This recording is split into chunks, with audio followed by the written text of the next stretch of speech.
Hello friends, कैसे हैं आप लोग।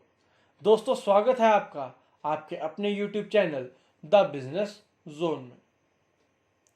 दोस्तों, सब्सक्राइब करिए the business zone YouTube channel को लेटेस्ट बिजनेस मोटिवेशन वीडियोस और ऑडियो बुक्स सबसे पहले देखने और सुनने के लिए। दोस्तों, इस वीडियो को अंत तक ज़रूर सुने। मुझे उम्मीद है कि इसको सुनने से आपका कहीं ना कहीं बिजनेस को लेकर जो दृष्टिकोण है वो बदल जाएगा। तो दोस्तों, आज जो हमने इस अपने जो हमारा चैनल है द बिजनेस जोन, इसमें हमने एक नई सीरीज चालू की है जिसमें हम आपको जो बिजनेस मोटिवेशन बुक्स हैं, जो बिजनेस रिलेटेड जो भी बुक्स हैं, उनकी हम ऑडियो सीरीज आपको प्रोवाइड करवाया करेंगे। तो दोस्तों, जो आज की हमने जो पहली किताब चुनी है वह एक बहुत ही शानदार किताब है और वह एक बेस्ट सेलर किताब रही है, जिस किताब का नाम है 21वीं सदी का व्यवसाय, जिसको कि रॉबर्ट टी कियोसाकी ने लिखा हुआ है। दोस्तों, चलिए शुरू करते हैं। खंड 1, अपने भविष्य की भागदौड़ अपने हाथों में थामे। अध्याय 1, नियम बदल गए हैं। यह संकट का दौर है। पिछले कुछ वर्षों से अमेरिका में डर और दहशत का माहौल छाया हुआ है। यह अखबारों की सुर्खियों, संचालक मंडल की बैठकों और डाइनिंग टेबल पर होने वाली बातों से साफ नजर आता है। वैश्वीकरण, शांतनी कर्ज न चुका हो पाने के कारण मकानों की नीलामी, सब prime mortgage, Ponzi schemes, share बाजार के घपले, मंदी, एक के बाद एक बहुत सारी बुरी खबरें लगातार आती जा रही हैं। सन 2009 के शुरुआती महीने में अमेरिकी कंपनियां हर महीने 2.5 लाख कर्मचारियों की छंटनी कर रही थी। सन 2009 के अंत में, जब मैं ये लिख रहा हूँ, बेरोजगारी का आंकड़ा 10.2% पहुंच गया है और यह बढ़ता ही जा रहा है। अल्प रोजगार, जिसमें आपकी नौकरी तो नहीं छूटती है, लेकिन काम करने के घंटे और तनख्वाह की भारी मात्रा में कटौती कर दी जाती है, उन लोगों का हाल तो और भी बदतर है। अच्छे रोजगार का अभाव वह भयंकर महामारी है जिससे बहुत कम लोग बच पा रहे हैं। एग्जीक्यूटिव हो या मध्यम श्रेणी का मैनेजर, प्रशासनिक कर्मचारी हो या श्रमिक बैंकर हो या रिटेल वर्क क्लर्क्स, सभी के सिर पर तलवार लटक रही है। नौकरियों के मामले में अब तक स्वास्थ्य सेवा उद्योग को सुरक्षित माना जाता था, लेकिन अब वहां भी धड़ल्ले से कर्मचारियों की छंटनी हो रही है। सन 2008 की शरद ऋतु के बहुत से लोगों के रिटायरमेंट पोर्टफोलियो का मूल्य अचानक आधा या इससे भी कम हो गया। जमीन जायदाद की कीमतें धड़म से जमीन पर आ गिरी। जिन चीजों को लोग अपनी ठोस और विश्वसनीय संपत्ति मान रहे थे, वह पानी की भाप जितनी ठोस निकली। नौकरी की सुरक्षा लुप्त हो गई है और इतिहास के गर्त में समा चुकी है। 2009 में यूएसए टुडे ने अमेरिका का एक सर्वेक्षण किया जिसमें 60% ने कहा है कि वर्तमान आर्थिक हालात को वे अपने जीवनकाल का सबसे बड़ा संकट मानते हैं। जाहिर है, आप यह सब पहले से जानते हैं, लेकिन यह मैं एक ऐसी चीज़ बताने जा रहा हूं जिसे शायद आपने ना जानते हो। दरअसल इसमें से कुछ भी अचानक नहीं हुआ। निश्चित रूप से लोगों की नींद तभी टूटी जब भीषण आर्थिक संकट की वजह से उनकी आजीविका खतरे में पड़ी। लेकिन आपकी आमदनी रातों रात खतरे में नहीं पड़ी, यह तो हमेशा खतरे में ही थी। अधिकांश अमेरिकी आबादी बरसों से दिवालियेपन और तबाही के बीच की खाई में जूझ रही है। महीने के खर्च चलाने के लिए यह अगले 1-2 महीने की तनख्वाह के भरोसे बैठी थी। इसके पास नकद बचत का बड़ा कमज़ोर सहारा था, या ज़्यादातर मामलों में सहारा ही नहीं था। नौकरियों से मिलने वाली तनख्वाह तो समय के बाद धन की अदला बदली कहा जाता है, और मंदी के दौरान में यह आमदनी का सबसे कम भरोसेमंद स्रोत है। ऐसा क्यों? क्योंकि जब छंटनी होने लगती है तो अर्थव्यवस्था में बहुत कम अतिरिक्त आमदनी बचती है जो आपके समय के बदले पैसे दे सके। मैंने आपको ये पहले बता दिया था। मैं ये नहीं चाहता हूं कि मैंने आपको यह सब पहले ही बता दिया था, लेकिन दरअसल मैंने आपको ये बता दिया था। मैं बरसों से ये कहता आ रहा हूं, सुरक्षित नौकरी जैसी कोई चीज़ अभी तक बची ही नहीं है। अमेरिका का कंपनी जगत 20वीं सदी का ऐसा डायनासोर है जो लुप्त होने की कगार पर खड़ा है। अब अगर आप सचमुच सुरक्षित भविष्य चाहते हैं तो इसे पाना एकमात्र तरीका है यह है कि आप अपने भविष्य की भागदौड़ अपने हाथों में थाम लें। मैंने 2001 में अपनी पुस्तक the business school for people who like helping people में लिखा था, मेरी राय में अमेरिका और कई पश्चात देशों में आर्थिक तबाही आ रही है, जिसका मूल्य कारण यह है कि हमारे शिक्षा तंत्र विद्यार्थियों को पर्याप्त यथार्थवादी आर्थिक शिक्षा देने में असफल रहा है। उसी वर्ष नाइटेंगल कॉनेंट के दिए गए इंटरव्यू में कहा था, यदि आप सोचते हैं कि म्यूचुअल फंड्स आपकी मदद करेगा तो आप शेयर बाजार के उतर चढ़ाव से पर जूझना और जुआ खेलना चाहते हैं। तो मैं आपको बता दूं कि आप दरअसल अपने रिटायरमेंट को दांव पर लगा रहे हैं।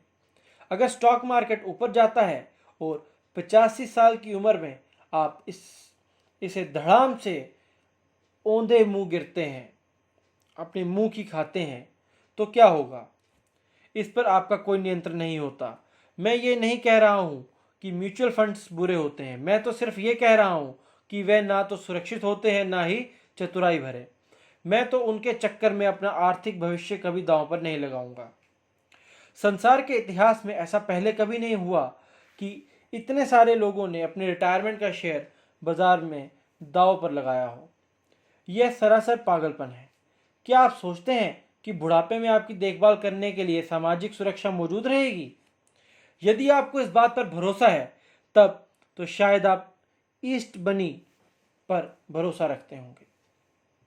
और मार्च 2005 में दिए गए एक इंटरव्यू में मैंने कहा था, किसी कागजी संपत्ति की सबसे बड़ी शक्ति यह है कि इसे तुरंत भुनाया जा सकता है और यही इसकी सबसे बड़ी कमजोरी भी है। हम सभी जानते हैं कि शेयर बाजार एक बार फिर लुढ़कने वाला है और हम एक बार फिर तबाह होने वाले हैं। आप ऐसा क्यों करना चाहते हैं? इसके बाद क्या हुआ? बाजार एक बार फिर लुढ़का और कई लोग दोबारा तबाह हो गए। क्यों? क्योंकि हमारी आदतें और मानसिकता नहीं बदली। हम जरा भी नहीं बदले। 1971 में अमेरिकी अर्थव्यवस्था ने स्वर्ण मानदंड का पालन करना छोड़ दिया। वैसे यह संसद के अनुबंधों को बिना हुआ था, लेकिन मुद्दे की बात यह थी कि यह हो गया। यह क्यों महत्वपूर्ण है? क्योंकि इसकी बदौलत हम अपनी इच्छानुसार ज़्यादा से ज़्यादा नोट छाप सकते थे और उनका मूल्य किसी वास्तविक या ठोस संपत्ति पर आधारित नहीं रह गया था। वास्तविकता से पालन करने की बदौलत इतिहास में सबसे बड़े आर्थिक उछाल के दौरान खुल गए। इसके बाद लगभग 3.5 दशकों तक अमेरिकी मध्य वर्ग में एक ज़बरदस्त विस्फोट हुआ। जैसे जैसे डॉलर का अवमूल्यन हुआ और ज़मीन जायदाद तथा अन्य संपत्तियों के कागजी मूल्य में उछाल आया, साधारण लोग करोड़पति बनने लगे।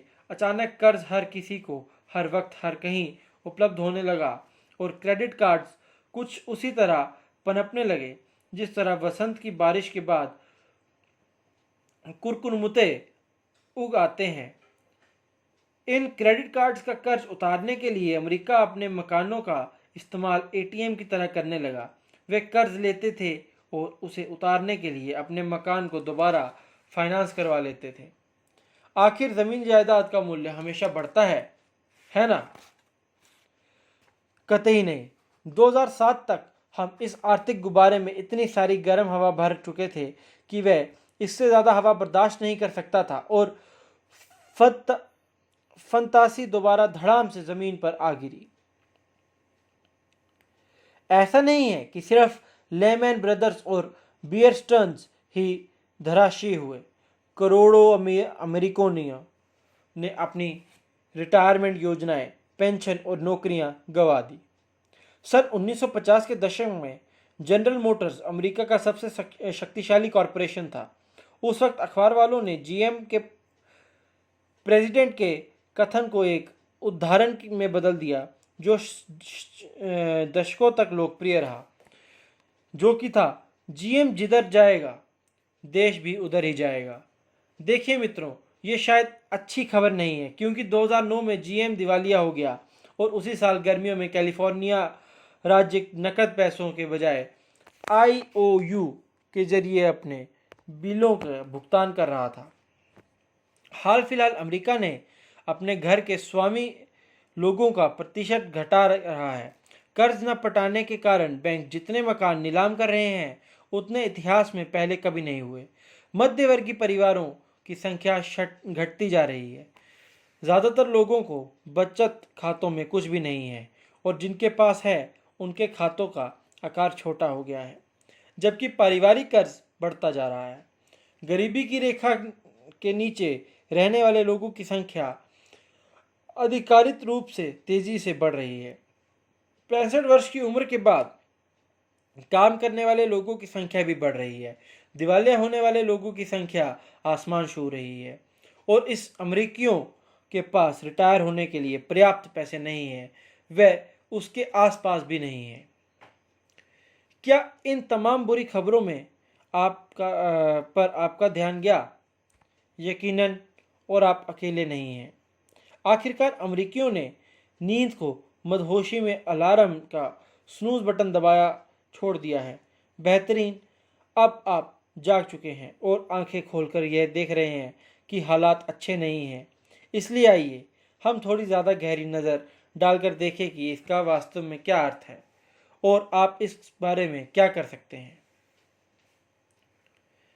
यह एक नई सदी है। जब मैं बच्चा था तो मेरे माता पिता ने मुझे सफलता का वही फार्मूला बताया था जो शायद आपको भी सिखाया गया हो। स्कूल जाओ, मेहनत से पढ़ो और अच्छे ग्रेड लाओ ताकि तुम्हें सुरक्षित ऊंची तनख्वाह तथा अन्य लाभों वाली नौकरी मिल सके। इसके बाद तुम्हारी कंपनी तुम्हारी परवाह करेगी। लेकिन यह औद्योगिक युग की सोच थी और आजकल हम औद्योगिक युग में नहीं रहते हैं। आपकी कंपनी आपकी परवाह नहीं करेगी, सरकार आपकी परवाह नहीं करेगी, कोई भी आपकी परवाह नहीं करेगा। यह नई सदी है और इसमें नियम बदल गए हैं। मेरे माता पिता नौकरी की सुरक्षा, कंपनी का पेंशन, सामाजिक सुरक्षा और मेडिकेयर पर भरोसा करते थे। यह सभी घिसे पिटे और पुरानपंथी विचार हैं जो गुजरे जमाने के अवशेष हैं। आज नौकरी की सुरक्षा किसी मजाक से कम नहीं रह गई है। किसी एक कंपनी में जीवन भर नौकरी करने का विचार, जिसकी आईबीएम ने अपने स्वर्ण युग में पैरवी की थी, उतना ही पुरातन हो चुका है जितना कि टाइपराइटर। कई लोग अपनी रिटायरमेंट योजनाओं को सुरक्षित मानते थे। वे सोचते थे कि ब्लू चिप शेयरों का म्यूचुअल फंड्स पर आधारित इन योजनाओं में क्या गलत हो सकता है, लेकिन जैसा बाद में पता चला, इनमें सब कुछ गलत हो सकता था। पुराने ज़माने की ये बड़ी गाय अब दुधारू नहीं रही हैं और इसका कारण सिर्फ इतना सा है कि वह सभी अब दाकिन्यूसी हो चुकी हैं। पेंशन, नौकरी की सुरक्षा, रिटायरमेंट की सुरक्षा, ये सब औद्योगिक युग के विचार थे। आज हम सूचना युग में रह रहे हैं, इसलिए अब हमें सूचना युग के विचारों के हिसाब से चलने की ज़रूरत है। सौभाग्य से लोग सुनने और सीखना ज़रूर शुरू कर रहे हैं। वैसे ये बड़े अफसोस की बात है कि हम कष्ट और विपत्ति के बाद ही सबक सीख पाते हैं। बहरहाल, राहत की बात यह है कि कम से कम अब लोग सबक सीख रहे हैं। जब भी हमारे सामने कोई बड़ा संकट आकर खड़ा होता है, जैसे शेयर बाजार में .com कंपनियों का क्रैश, 9/11 के विपरीत आर्थिक दुष्प्रभाव, 2008 की वित्तीय दशक और 2009 की मंदी, तभी लोगों को यह एहसास होता है कि सुरक्षा के पुराने साधन अब नहीं सुरक्षित नहीं रह पाएंगे। कंपनियों का मिथन अब खत्म हो चुका है। यदि अपने कंपनी में तरक्की की सीढ़ी पर चढ़ने बरसों लगाए हैं, तो क्या आपने कभी ठहरकर इस बात पर गौर किया है कि आपको सामने कौन सा नज़ारा दिखता है? आप पूछते हैं, कौन सा नज़ारा? आपने आगे वाले व्यक्ति का पिछवाड़ा। आपको बस वही नज़र आता है। अगर आप अपना बाकी जीवन में भी यही नज़ारे देखना चाहते हैं, तो यह पुस्तक शायद आपके लिए नहीं है। यदि आप किसी का पिछवाड़ा देखते देखते थक गए हैं और आगे बढ़ना चाहते हैं, तो आप ये किताब आगे पढ़ते रहिए। दोबारा मूर्ख ना बने। यह लिखते समय भी बेरोजगारी सुरक्षा के मुंह की तरह बढ़ती जा रही है। जब आप ये शायद पढ़ रहे होंगे तब तक कौन जाने क्या हालत हो सकता है कि तब तक स्थिति बदल जाए। मूर्ख ना बने। जब रोजगार उपलब्ध होने लगेगा, जमीन जायदाद का मूल्य बढ़ने लगेगा और कर्ज दोबारा खुलकर मिलने लगेगा, तो कभी ना कभी आवश्यक होगा जो तो झूठी सुरक्षा के लिए उस पुराने प्रलोभन में ना आए। किसी वजह से आप और बाकी का संसार इस भंवर में फंसा था। 2008 की गर्मियों में गैस की कीमत $4 प्रति गैलन से अधिक थी। इस वजह से एसयूवी की बिक्री किसी चट्टान की तरह पानी में डूब गई और अचानक हर आदमी छोटी तथा हाइब्रिड कारों में गुनगुनाने लगा। लेकिन इसके बाद जो हुआ उस पर ज़रा गौर करें। 2009 में गैस की कीमत $2 हो गई, जिससे कि एसयूवी की सेल्स में फिर से चढ़ाव आ गया और भगवान उनका भला करे, लोग दोबारा एसयूवी खरीदने लगे। क्या आप सचमुच सोचते हैं कि गैस की कीमत हमेशा इतनी ही कम रहेगी? अगर गैस इस वक्त सस्ती है तो क्या आपको गैस की ज़्यादा खपत वाली कारें खरीदनी बेहतरीन लगता है? क्या हम सचमुच इतने अदूरदर्शी हो सकते हैं? देखिए, मैं यहाँ भलमनसाहत से काम ले रहा हूँ। दरअसल मैं मूर्ख शब्द का इस्तेमाल करना चाहता था। दुर्भाग्य से इसका जवाब है हाँ। हम सिर्फ एक बार ही मूर्ख नहीं बनते हैं। हम खुद को बार बार मूर्ख बनने देते हैं। बचपन में हम सभी ने चींटी और टिड्डे की कहानी पढ़ी है, लेकिन इसके बावजूद हम में से अधिकांश लोग टिड्डे जितनी ही दूरदर्शिता से जी रहे हैं। अखबार की सुर्खियों की वजह से अपना ध्यान न भटका दें। दुनिया में हमारे आसपास हमेशा किसी न किसी तरह का मूर्खतापूर्ण हल्ला मचता रहता है, जो जीवन को बेहतरीन बनाने के गंभीर काम से आपका ध्यान दूर खींचने की कोशिश करता है। यह केवल शोर शराबा है, चाहे आतंकवाद हो या मंदी या नवीनतम चुनाव चक्र के स्कैंडल्स। इसका इस बात से कोई लेना देना नहीं है कि सुखद भविष्य के सृजन के लिए आपको आज क्या करना चाहिए। महामंदी के दौर में भी बहुत से लोगों ने दौलत बनाई थी। दूसरी ओर सबसे बड़े उछाल के समय में, जैसे 1980 के रियल एस्टेट के उछाल के दौरान भी, करोड़ों लोग ऐसे थे जिन्होंने अपने भविष्य की भागदौड़ नहीं थामी, जिन्होंने हर उस चीज़ को नज़रअंदाज किया था जो मैं इस पुस्तक में आपको बताने जा रहा हूँ। और वह लोग या तो परिस्थितियों से जूझ रहे हैं या फिर दिवालिया हो गए हैं। वास्तव में उनमें से अधिकांश तो आज भी परिस्थितियों से जूझ रहे हैं या फिर दिवालिया हैं। मुद्दा अर्थव्यवस्था नहीं है, मुद्दा तो आप हैं। क्या आपको कंपनी जगत में फैले भ्रष्टाचार पर गुस्सा आता है? वॉल स्ट्रीट और उन बड़े बैंक्स पर जिन्होंने यह सब होने दिया? सरकार पर जिसने इसे रोकने के लिए पर्याप्त प्रयास नहीं किया या ज़रूरत से ज़्यादा किया, या ज़रूरत से ज़्यादा गलत काम के लिए और ज़रूरत से कम सही काम किए? क्या आपको खुद पर गुस्सा आता है कि आपने अपने भविष्य की भागदौड़ सामने में इतनी देर क्यों कर दी? जीवन मुश्किल है। अहम सवाल तो यह है कि आप इस बारे में क्या करने जा रहे हैं। शिकायतें करने और अफसोस करने में आपका भविष्य सुरक्षित नहीं होगा। न ही वॉल स्ट्रीट, बड़े बैंक्स, अमेरिकी कंपनियां या सरकार पर दोष मढ़ने से होगा। यदि आप एक ठोस भविष्य चाहते हैं तो आपको इस निर्माण खुद करना होगा। आप अपने भविष्य की भागदौड़ केवल तभी थाम सकते हैं जब आपकी आमदनी के स्रोत पर आपका नियंत्रण हो। इसलिए आपको अपना खुद का व्यवसाय शुरू करने की ज़रूरत है। दोस्तों, मुझे उम्मीद है आपको आज की वीडियो सुनकर पता लगा होगा कि क्यों बिज़नेस एक आदमी के लिए ज़रूरी है, बिज़नेस उसे कहाँ कहाँ इस फ़ायदे पहुँचा सकता है। तो दोस्तों, मिलते हैं आपसे अगली वीडियो में। इसी किताब का अध्याय 2 प्रकाश की किरण को लेकर। तब तक के लिए जय हिंद।